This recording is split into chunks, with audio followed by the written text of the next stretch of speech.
Really experienced, really good shooters don't really react to the recoil. They kind of are acting like it's not really happening, and you don't see them push the gun around or flinch or jerk the gun or anything like that.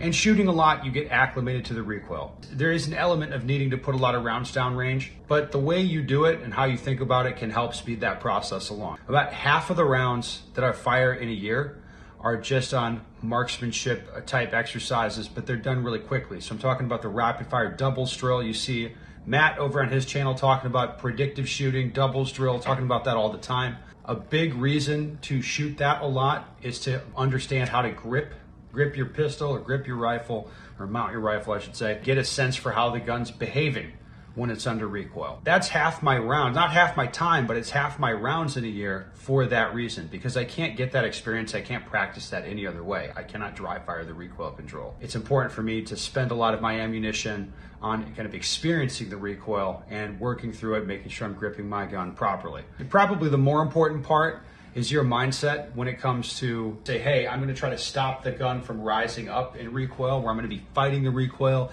managing the recoil. Like, you have it in your head that you need to hold the gun perfectly in place and stop it from moving. That's gonna make life a lot harder for you. I recommend instead fix your vision on a small point on the target and just allow the gun to do what it's gonna do, and you sort of manage it. Like, you don't have it in your head that you're gonna stop the pistol from rising up in recoil at all.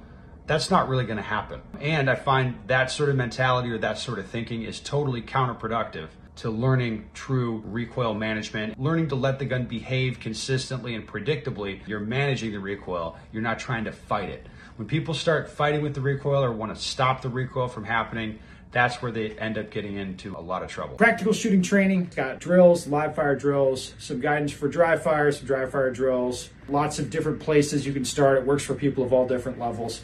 If you want to train seriously with a handgun, especially for competition, this is the one to get.